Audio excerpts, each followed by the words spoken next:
Is ALLATRA scaring humanity with the end of the world?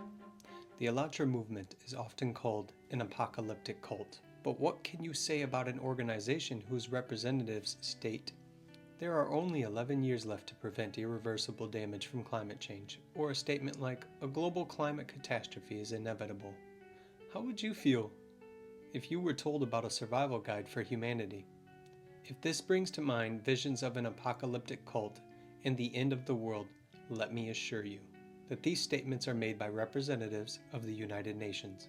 Their assertions are sharp, but that does not justify labeling the UN as an apocalyptic cult.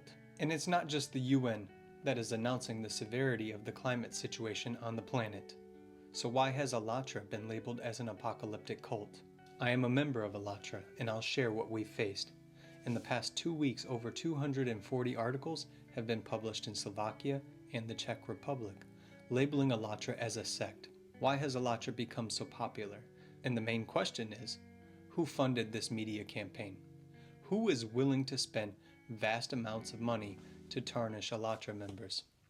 Lies about ALLATRA have been circulated for 10 years, but such a massive, organized, well-coordinated attack is simply unprecedented. The coordination among journalists suggests a single source of disinformation which they replicate in their articles. The defamatory statements against ALLATRA were first formulated by the Russian pro-religious organization RACIRS in 2015 and 2016. The first media portals to publish discrediting articles were those of the Russian Orthodox Church, the ROC that we've talked about. Why did the clergy become so rebellious? After all, ALLATRA is beyond religion. These defamatory statements were then spread through an international media network, apparently controlled by these structures, in various countries, including European countries. Let's take a look at this article now. Firstly, the title of this article is quite strange, as ALLATRA has never denied climate change whatsoever, nor the anthropogenic contributions. But the most important analytical detail is that the BBC references the opinion of the Chelyabinsk diocese. Did the Russian Orthodox Church enlist not only journalists from Czech and Slavic publications, but also those from the BBC? Well, it seems so. Another important aspect is that the beginning of the defamatory campaign against ALLATRA coincided with a public statement by ALLATRA participants about a critical point of climate instability in Russia, which could impact the global climate. RACIRS launched a campaign distorting information and never referencing the official website of the movement, presented ALLATRA as kind of an apocalyptic cult, frightening people with the end of the world.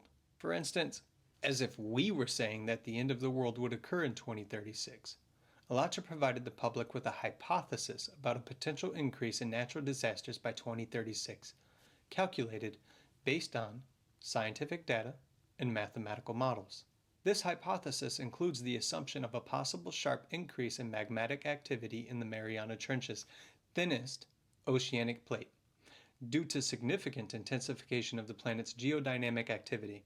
As you understand, a hypothesis is one of the possible development scenarios, not a planned doomsday date.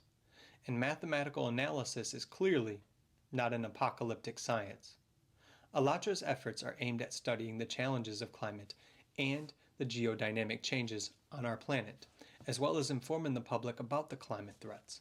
The defamatory articles claim that ALLATRA calls for people to join its ranks for salvation. These are simply the fantasies of journalists. Such statements have never come from ALLATRA. On the contrary, the movement has always insisted that solving climate issues requires the unification of scientists and joint efforts of humanity, which fully align with the United Nations agenda and international initiatives. The official website of the movement openly and transparently describes ALLATRA's goals and objectives. It is up to you to choose whether to gather information from official sources or to believe in the fantasies of corrupt journalists. These fantasies, with each defamatory article, become even more sophisticated. But why has criticism of ALLATRA grown to such an extent in Slovakia and the Czech Republic right now? What interest does the pro-religious organization under the ROC have in Slovakia, where many different denominations are actually present? The answer lies in the fact that ALLATRA is an international movement, and by labeling ALLATRA as a sect, RACIRS is expanding its network of recruited journalists, state representatives, and various other sectors of our society. RACIRS uses media under their control to expand their influence not only on the public opinion but also on political processes. In my next video, I will explain how RACIRS undermines democratic values. Stay tuned. Let me know what you think in the comments.